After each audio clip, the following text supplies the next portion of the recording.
तो दोस्तों अब हम देखेंगे कि रेफरेंस और पॉइंटर में अंतर क्या है। आपने अभी तक देखा कि रेफरेंस भी दूसरे वेरिएबल की तरह को ही रेफर कर रहे होते थे, बस वो मेमोरी नहीं ले रहे थे। पॉइंटर्स दूसरे वेरिएबल्स को रेफर करता है, पॉइंट करता है, पर वो मेमोरी लेता है, राइट। तो हम डिफरेंसेस के बारे में देखते हैं कि रेफरेंसेस में और पॉइंटर्स में डिफरेंस क्या है। पॉइंटर्स वर्सेस रेफरेंस अगर हम करें सी प्लस प्लस में, तो सबसे पहला जो हमने देखा कि पॉइंटर्स पॉइंट तो सिमिलैरिटी क्या थी कि पॉइंटर और रेफरेंस दोनों ही दूसरे वेरिएबल्स को रेफर कर रहे होंगे या पॉइंट कर रहे होंगे।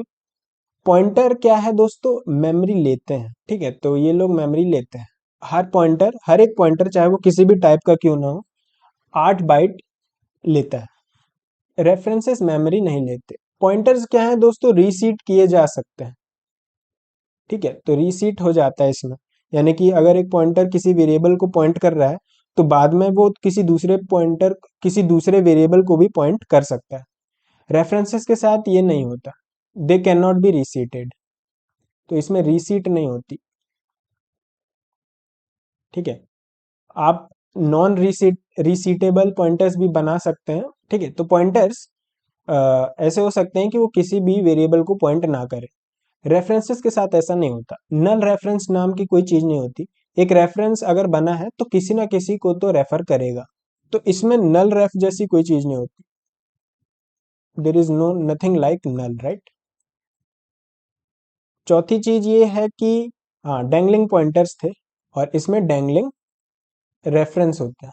पांचवी चीज जो कि काफी इंपॉर्टेंट है कि तो pointers points to only L values, references can point to both L values and R values, ठीक है। तो ये डिफरेंसेस आपको देखने को मिलेंगे पॉइंटर्स और रेफरेंसेस में। अब मैं बात करूं दोस्तों कि आपको पॉइंटर्स और रेफरेंसेस में किसे प्रेफर करना चाहिए, तो मैं बोलूंगा कि आप रेफरेंसेस को प्रेफर करें, क्योंकि पॉइंटर्स के साथ दिक्कत है कि पॉइंटर्स मेमोरी लेते हैं, और उसके अलावा पॉइंटर्स में आपको दो तरह की चेकिंग करनी पड़ती है। एक तो नल चेक करना पड़ता है, क्योंकि नल नल को भी डी रेफरेंस करोगे तो अनडिफाइंड बिहेवियर मिलेगा, और डैंगलिंग का खतरा तो है ही। डैंगलिंग के लिए कुछ नहीं कर सकते, वो रन टाइम पे ही पता चलता है। रेफरेंसेस के साथ ये है कि फायदा ये है कि मेमोरी नहीं लेगा, और नल नल नल रेफरेंस जैसी कोई चीज भी नहीं होती रेफरेंसेस के साथ, तो आपको दो तरह की चेकिंग नहीं करनी पड़ेगी। डैंगलिंग रेफरेंस तो रहेगा, नल रेफरेंस जैसी कोई चेकिंग आपको नहीं करनी पड़ेगी, पॉइंटर्स के साथ करनी पड़ रही थी। तो आपको मेमोरी भी नहीं लगेगी, आपको नल चेक भी नहीं करना पड़ेगा। डैंगलिंग रेफरेंस का खतरा बनेगा, just like pointers, dangling pointers का खतरा जैसे वहां है रेफरेंस में भी रहेगा। पर आपको दो फायदे मिल रहे हैं ना, नल चेक नहीं करना पड़ रहा और मेमोरी भी नहीं लेनी पड़ रही, ठीक है। बस एक डिसएडवांटेज है कि आप रीसीटिंग नहीं कर पाओगे।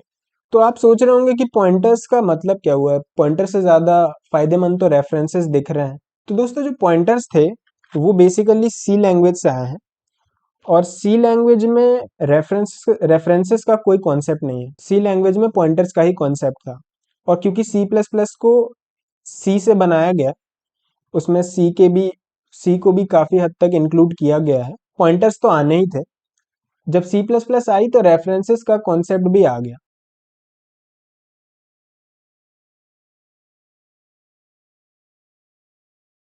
तो दोस्तों हमारे पॉइंटर्स और रेफरेंस के डिफरेंसेस को आगे बढ़ाते हुए हम पता करेंगे कि जब फंक्शंस को कॉल बाय वैल्यू, या जिसे हम पास बाय वैल्यू भी बोलते हैं, या फिर पास बाय रेफरेंस और पास बाय एड्रेस, इन तीनों में कंपैरिजन करके देखेंगे और पता करेंगे कि रेफरेंस और एड्रेस में क्या सिमिलैरिटी या फिर क्या डिफरेंस होता है।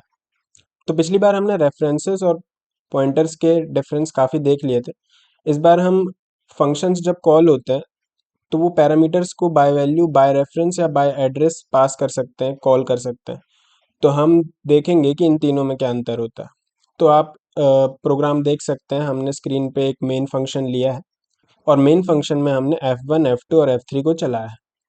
तो यहाँ तीन फंक्शंस की डेफिनेशंस भी है। पहला हमारा पास बाय वैल्यू है, दूसरा हमारा पास बाय रेफरेंस है, इसमें हमने पैरामीटर को एल वैल्यू रेफरेंस दिया है, और तीसरे वाले में हमने पॉइंटर को एज आर्गुमेंट दिया है, ठीक है। तो चलो देखते हैं कि जब ये रन होता है तो रन टाइम पे कॉल स्टैक में ये किस तरह से इम्प्लीमेंट होता है। तो अगर हम बनाए एक कॉल स्टैक, तो हम इसे बोलेंगे कॉल स्टैक। तो सबसे पहले मेन का फंक्शन आएगा as a stack frame in this stack. ठीक है। तो सबसे पहले मेन में हमने एक लोकल वेरिएबल एक्स बनाया हुआ है, तो हम उसे एक मेमोरी देंगे। तो स्टैक फ्रेम के अंदर उसे मेमोरी मिलेगी। तो वो एक इंटीजर वेरिएबल है जिसका नाम एक्स है, और उसे ज़ीरो इनिशियलाइज किया गया है, डिफ़ॉल्ट इनिशियलाइज्ड है वो। लेट्स से उसका एड्रेस 100 है, और हमने उसे यहाँ पे प्रिंट कराया हुआ है। तो प्रिंट करने पे इसके वैल्यू आएगी ऑफ कोर्स 0। फिर हमने F1 को चलाया है, जिसमें x को एज आर्ग्यूमेंट हमने पास किया है। ऑफ कोर्स ये एक पास बाय वैल्यू है, यानी कि ये वाला फंक्शन है। तो क्या होगा, अब F1 क्योंकि कॉल हुआ है मेन में, तो वो मेन के ऊपर स्टैक फ्रेम आएगा उसका, जिसमें अगर हम F1 को देखें तो उसमें पास बाय वैल्यू है। पास बाय वैल्यू में क्या होता है कि जो भी पैरामीटर F1 के का है, वो as a local variable treat होता है। तो अब F1 के पास भी खुद का एक वेरिएबल x होगा, जिस वैल्यू वो मेन के x से ले लेगा। तो उसकी इनिशियल वैल्यू हो जाएगी 0। तो इसमें बनती है कॉपी। हमारे पास जो F1 का x है वो डिफरेंट है हमारे मेन के x से, दोनों की वैल्यू रहेगी सेम। फिर हमने बोला है F1 में कि हम x की वैल्यू को 6 करेंगे, यानी कि F1 के x की वैल्यू को हम कर देंगे 0 से 6। और फिर सिंपली F1 जो है वो रिटर्न हो जाएगा, यानी कि उसका कॉल स्टैक में से उसका स्टैक फ्रेम गायब हो जाएगा, और अलोंग विद दैट उसका x भी गायब हो जाएगा। पॉप आउट होने के बाद सिर्फ मेन ही बचेगा। तो F1 x चल गया। अब प्रिंट कराएंगे x की वैल्यू। ये किस x की बात हो रही है यहाँ पे, मेन के x की बात हो रही है। तो ऑफ कोर्स उसकी वैल्यू 0 है, उसकी वैल्यू यहाँ पे आ जाएगी 0 प्रिंट होने पे। उसके बाद चलाया गया है F2 function with in the main. तो F2 का स्टैक फ्रेम अब आएगा मेन के ऊपर। ठीक है। F2 में क्या है,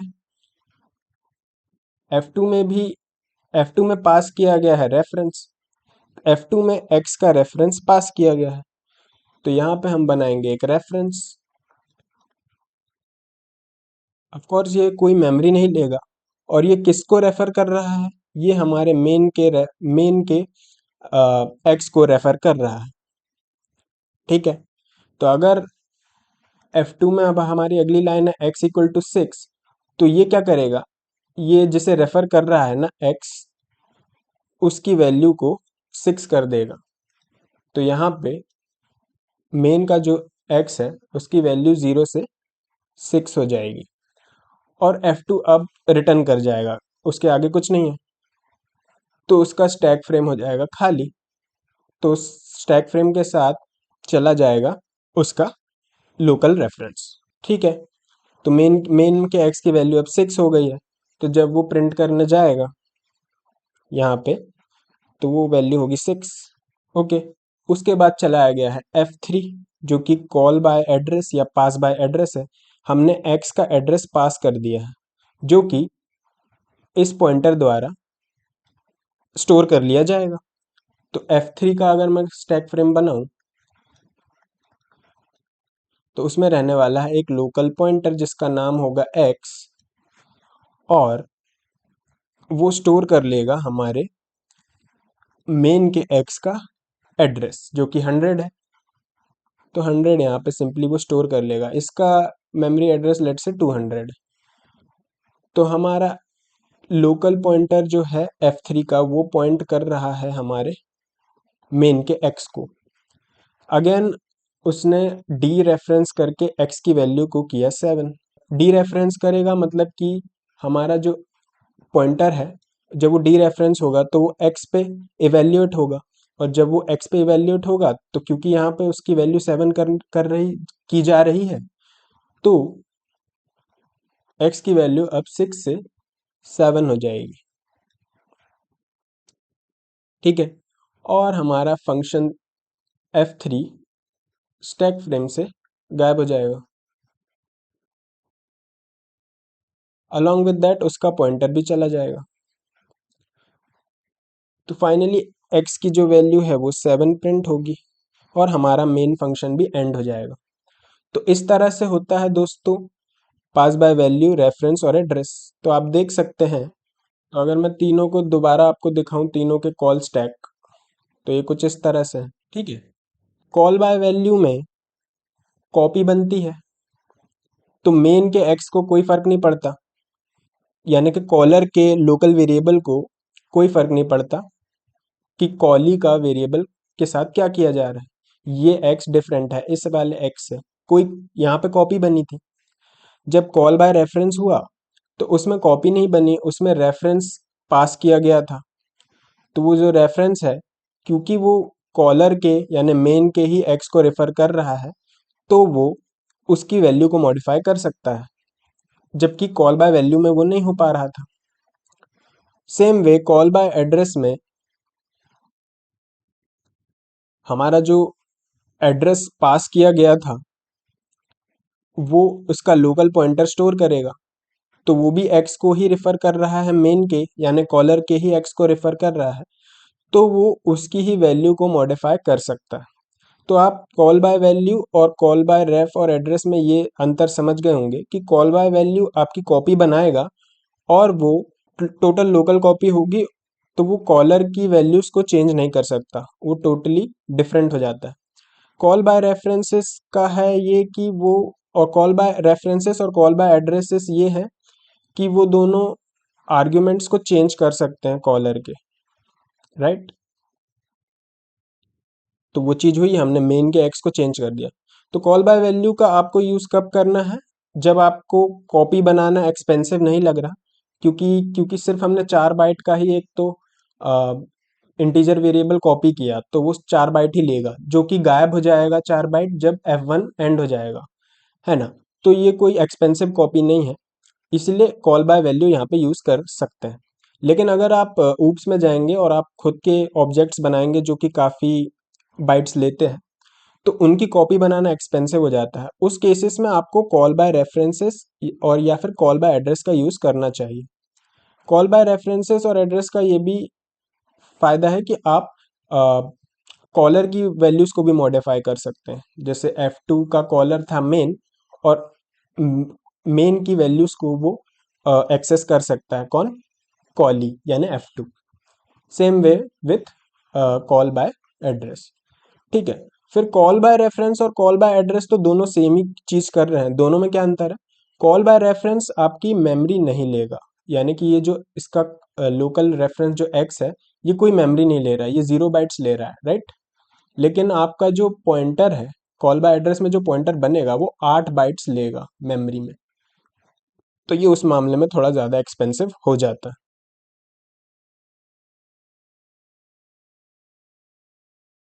पॉइंटर्स और रेफरेंसेस में जब रिटर्न बाय एड्रेस या रिटर्न बाय रेफरेंस करेंगे, तब दोनों में क्या अंतर है। ठीक है, तो रिटर्न बाय वैल्यू सबसे पहले चेक करते हैं, फिर रिटर्न बाय रेफरेंस और रिटर्न बाय एड्रेस। तो मेन फंक्शन में हमने इन तीनों फंक्शंस को कॉल किया है, रिटर्न बाय वैल्यू, रेफरेंस और एड्रेस, तीनों को। जब कॉल स्टैक बनेगी रन टाइम पे, सबसे पहले मेन का स्टैक फ्रेम आ जाएगा।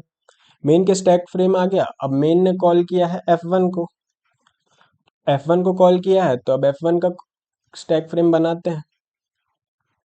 F1 ने क्या किया है, F1 के पास एक लोकल वेरिएबल है जो कि है x नाम का, तो वो बनाते हैं,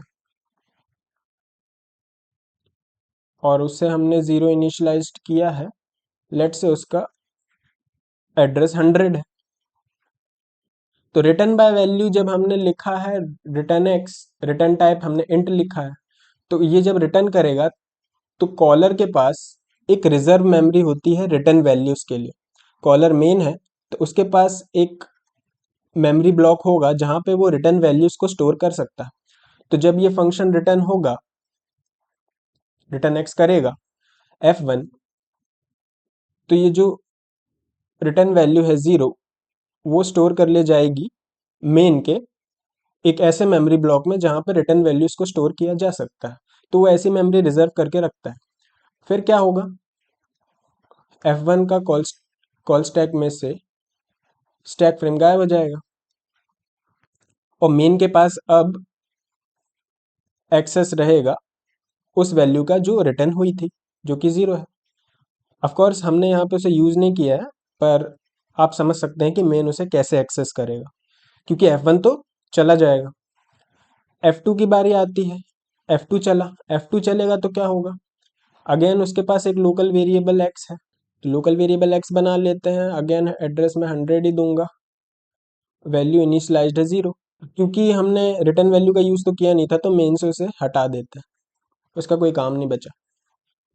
F2 जब चला तो उसने एक लोकल वेरिएबल बना लिया अपने स्टैक फ्रेम में, और फिर वो उसका रेफरेंस रिटर्न करेगा।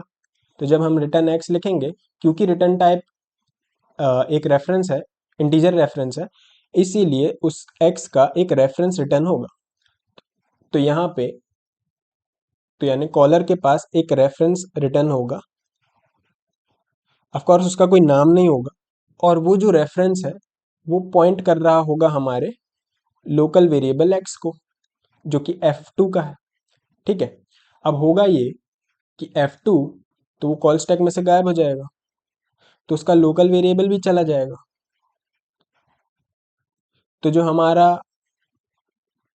रेफरेंस रिटर्न हुआ है वो एक इनवैलिड मेमोरी लोकेशन पे रेफर कर रहा होगा, यानी कि वो एक डैंगलिंग रेफरेंस होगा। तो याद रखिएगा, आपको ऐसे लोकल वेरिएबल्स को रिटर्न नहीं करना चाहिए जो स्टैक फ्रेम में से गायब हो जाए।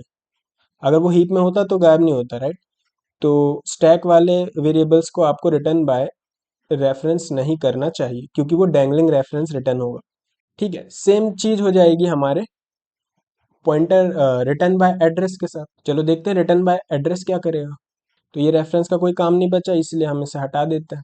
अब F3 चला है, तो F3 में क्या है, हमने रिटर्न बाय एड्रेस करना है, एक लोकल वेरिएबल x बना लेंगे, स्टैक फ्रेम में F3 आ जाएगा, लोकल वेरिएबल x है उसके पास। अगेन एड्रेस में फिर 100 ही दूंगा, मुझे वो बहुत पसंद है, उसकी वैल्यू हो जाएगी 0। अब F3 रिटर्न कर देगा एड्रेस ऑफ x। ठीक है, तो एड्रेस ऑफ x हमने यहाँ रिटर्न कराया है। तो आप लोगों को याद होगा कि एड्रेस ऑफ ऑपरेटर क्या करता है, वो एक टेम्पररी पॉइंटर रिटर्न करता है, और टेम्पररी पॉइंटर मेन के पास एक रिजर्व मेमोरी रहेगी जहां पे रिटर्न पॉइंटर को स्टोर कर लेंगे। ठीक है, इंट स्टार रहेगा उसके पास, और ये जो पॉइंटर है वो रेफर कर रहा होगा हमारे लोकल वेरिएबल एक्स को ही। ठीक है, अगेन F3 अब पॉप आउट हो जाएगा, स्टैक फ्रेम में से वो गायब हो जाएगा। तो जो हमारा पॉइंटर रिटर्न हुआ है वो एक डैंगलिंग पॉइंटर होगा। तो सेम एज रेफरेंस, आपको रिटर्न बाय एड्रेस में भी ये चीज़ ध्यान रखनी है कि आप ऐसे लोकल वेरिएबल्स को रिटर्न ना करें जो स्टैक फ्रेम में से गायब हो जाएंगे। तो अगर मैं आपको फिर से कंपैरिजन दिखाऊं, तो ये कुछ इस तरह से होगा। तो रिटर्न बाय वैल्यू में क्या हुआ, आप देख सकते हैं एक वैल्यू रिटर्न हुई, copied value. Return by reference में हमें एक रेफरेंस रिटर्न होगा, और रिटर्न बाय एड्रेस में एक पॉइंटर रिटर्न होगा। अगेन इसमें भी वही कॉन्सेप्ट आता है कि रिटर्न बाय वैल्यू आपको तब यूज़ करना चाहिए जब आप फंडामेंटल डेटा टाइप्स के साथ वर्क कर रहे हो, क्योंकि उनकी कॉपी बनाना एक्सपेंसिव नहीं होता। तो रिटर्न बाय रेफरेंस और रिटर्न बाय एड्रेसेस का मोस्टली यूज़ हम ऊप्स में देखेंगे, क्योंकि वहाँ पे हम ऐसे ऑब्जेक्ट्स बनाएंगे जिनकी कॉपी बनाना एक्सपेंसिव होता है, इसलिए उन्हें रिटर्न बाय रेफरेंस या एड्रेस करना बेहतर होता है। उन्हें हम हीप में बनाया करेंगे, इसलिए उनका रेफरेंस और एड्रेस रिटर्न कराना हमें कोई डैंगलिंग पॉइंटर या डैंगलिंग रेफरेंस रिटर्न नहीं करेगा। नेक्स्ट चीज़ है दोस्तों, अब मैं आपको एक रेड पिल देने वाला हूँ कि जो आपके जो रेफरेंसेस होते हैं वो एक्चुअली पॉइंटर्स होते हैं। अब ऐसा कैसे होता है, आपको याद होगा मैंने कांस्टेंट पॉइंटर्स की बात की थी। तो ऐसे पॉइंटर्स जो रीसीट नहीं हो पाते थे, राइट। तो आप जो कंपाइलर है वो रेफरेंसेस को कांस्टेंट पॉइंटर्स की हेल्प से बना सकता है, और कंपाइलर इंटरनली ये करता है। सारे कंपाइलर ज़रूरी नहीं है कि ऐसा करें, पर most of the compilers references को कांस्टेंट पॉइंटर्स के थ्रू ही इम्प्लीमेंट करते हैं। तो यहाँ पे हम अपने तो आप समझ गए, फंडामेंटली रेफरेंसेस भी पॉइंटर के थ्रू ही इम्प्लीमेंट किए जा सकते हैं। तो ये हो गया दोस्तों पॉइंटर्स की कहानी। रेफरेंसेस में हमारा आर वैल्यू रेफरेंसेस बच गया है, जो हम ऊप्स में पढ़ेंगे मूव सिमेंटिक्स के टाइम पे।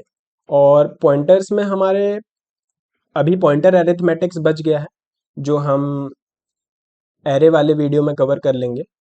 और स्मार्ट पॉइंटर्स भी बचे हैं, तो स्मार्ट पॉइंटर्स को हम ऊप्स के बाद कवर करेंगे। तो फिलहाल पॉइंटर्स को यहाँ पे एंड करते हैं।